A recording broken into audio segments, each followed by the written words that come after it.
এবার গ্রেপ্তার হলেন আওয়ামী লীগের প্রেসিডিয়াম সদস্য ও সাবেক মন্ত্রী শাহজাহান খান। গেল রাতে রাজধানীর ধানমন্ডির একটি বাসা থেকে তাকে গ্রেপ্তার করা হয়েছে বলে জানান ডিএমপির অতিরিক্ত পুলিশ কমিশনার রেজাউল করিম মল্লিক। বলেন, শাহজাহান খানকে ডিবি কার্যালয়ে রাখা হয়েছে। বিভিন্ন অভিযোগের বিষয়ে শাহজাহান খানকে জিজ্ঞাসাবাদ করছেন বলেও জানান ডিবির কর্মকর্তারা।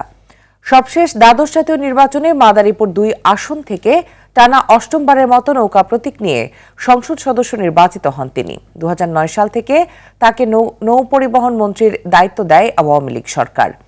মন্ত্রী থাকাকালীন তার বিরুদ্ধে নানা দুর্নীতি ও অনিয়মের অভিযোগ ওঠে।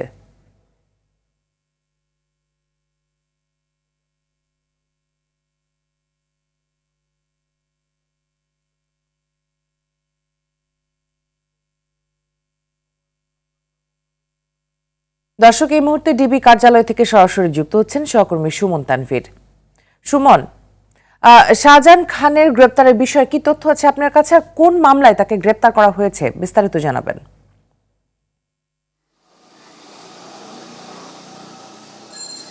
দেখেন, শেখ হাসিনা সরকারের কিন্তু ১৭ বছরের আপনি অপশাসন বলেন আর স্বৈরশাসন বলেন, সেই স্বৈরশাসন অপশাসনের যে কয়জন আসলে নেতা কিংবা মন্ত্রী সবচেয়ে মুখ্য ভূমিকা পালন করেছে তার ভিতর কিন্তু এই শাহজাহান খান অন্যতম। আপনি খবরে যেটি বলছিলেন আসলে যে প্রথমে তিনি ১০ বছর পরপর ৯ সাল থেকে প্রায় ১৮ সাল পর্যন্ত নৌ পরিবহন মন্ত্রণালয়ের দায়িত্ব পালন করার সঙ্গে সঙ্গে তিনি কিন্তু শ্রমিক ফেডারেশনের একটি অন্যতম নেতা। এবং এই যে রাস্তাঘাটে যে আন্দোলনগুলো হয়েছে, ছাত্র আন্দোলন হয়েছে, বিভিন্ন অরাজকতা যে রাস্তাঘাটে দেখা দিয়েছে, সেখানে কিন্তু শ্রমিকদের সঙ্গে অর্থাৎ বাস শ্রমিকদের তিনি সরাসরি লিড দিয়েছেন। এবং সেই সমালোচনার প্রেক্ষিতেই, রোড অ্যাক্সিডেন্ট নিয়ে নানা রকম কথার প্রেক্ষিতেই তাকে কিন্তু পরবর্তীতে কিন্তু আসলে তার মন্ত্রণালয় থেকে তাকে সরিয়ে দেওয়া হয়। এবং তারপরে কিন্তু তিনি স্টিল নাও শেষ মানে এখন পর্যন্ত কিন্তু আওয়ামী লীগের কিন্তু প্রেসিডিয়াম বোর্ডের কিন্তু তিনি একজন অন্যতম সদস্য। এবং আমরা গতকাল যেটি জানতে পারলাম, অর্থাৎ ৫ আগস্ট শেখ হাসিনার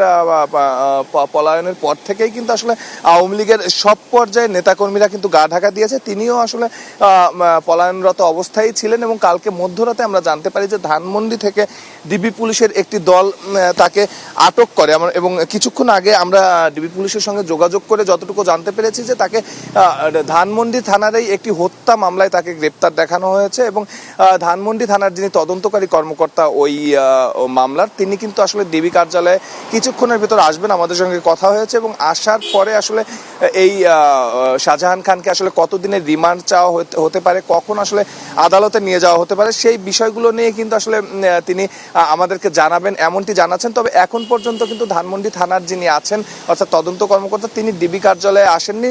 শাহজাহান খান যেটি বলছিলাম যে রাতে গ্রেপ্তারের পর থেকে তাকে এখানেই রাখা হয়েছে। এবং নিয়ে আসার পরে আমরা এর আগে যে আসামিগুলো আসলে ধরা হয়েছিল, আমরা শেষ কয়েকবার দেখলাম আসলে ভিড় কিংবা আসলে কোনো রকম অপ্রীতিকর ঘটনা এড়াতে তাদেরকে কিন্তু অনেক সকালবেলায় তাই এই কোর্ট চত্বরে নিয়ে যাওয়া হচ্ছিল। আজকে কিন্তু তেমনটি করা হয়নি, যেহেতু মধ্যরাতে গ্রেপ্তার করা হয়েছে এবং থানাও বিষয়টি পরিষ্কার নয়। এবং থানা কিছুক্ষণ আগে কিন্তু আমাদেরকে পরিষ্কার করেছে যে তাদের থানার একটি মামলায়, অর্থাৎ হত্যা মামলায় তাদের গ্রেপ্তার দেখানো হয়েছে। সেই হিসাবে আসলে আমরা যেটি অভিজ্ঞতার আলোকে বলতে পারি যে হয়তো দুপুরের পরে তাকে আসলে আদালতে নিয়ে যাওয়া হবে এবং সেখানে তার রিমান্ড চাওয়া হবে। এবং তারপরে আসলে বিস্তারিত জানা যাবে যে আসলে কতদিনের রিমান্ড মঞ্জুর হলো আর কি কি বিষয় আসলে তার কাছ থেকে এই রিমান্ডে জানতে চাওয়া হবে। তো এই ছিল মিতু আসলে। অসংখ্য ধন্যবাদ আপনাকে আমাদের সাথে যুক্ত হওয়ার জন্য।